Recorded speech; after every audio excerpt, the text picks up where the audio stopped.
Raigad जिल्ह्यामधल्या रोह्यामध्ये eco sensitive zone आहे तो जाहीर करण्यात आला। त्यानंतर हरकती मागवण्यात आल्यात आणि त्या हरकतीच्या विषयावरती लोकांचा विरोध आहे।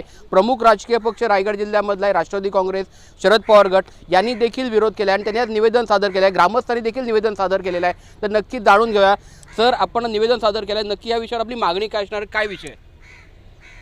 रायगडच्या शेतकऱ्यांच्या शेतजमिनीवरती जो इको सेन्सिटिव्ह झोन लावला आहे, तर आम्ही जो रायगडला खासदार निवडणुकीत निवडून दिला आहे रायगडच्या जनतेने, त्यांनीच केलेलं हे कुबाड आहे। धनदांडग्यांची तिजोरी भरण्यासाठी किमती जमिनी ह्या धनाढ्य लोकांच्या तिजोरीत पाडून घ्यायच्या, हा खरा यामागचा घाट आहे आणि हा आम्ही घाट सक्सेस होऊ देणार नाही आहे।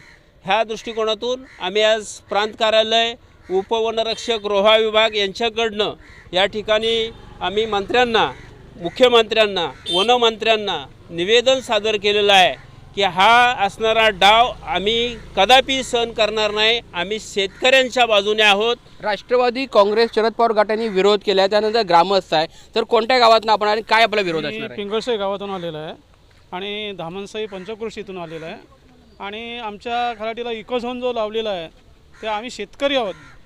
शेतकऱ्यांनी शेती करायची टाकून ते इको झोनच्या पाठीमागे वने लावून घ्यायचं का? आम्ही 35 सेक्शनला आता आहेत, त्यांच्या यांना काढायला त्रास होतो नाही, ह्याला पुढे किती त्रास होणार आहे?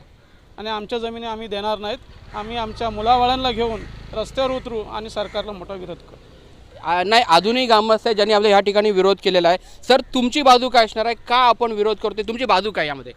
आमची बाजू ही आहे की इको सेन्सिटिव्ह झोन लावल्यामुळे आमच्या जमिनीच्या किमती ह्या कवडीमुळे होणार आहेत आणि आमच्या इथे जर शेतकऱ्यांची मुलं शिकून आली आणि त्यांनी एखादा उद्योग करायचा म्हटला तर त्यासाठी प्रत्येक बाबतीसाठी आम्हाला वनसंरक्षण खातं ह्याचं परमिशन घ्यावी लागणार आहे। आता हा जर का नियम असाच लागू राहिला तर भविष्यामध्ये काय आंदोलनाची भूमिका असणार, काय करणार शेतकरी?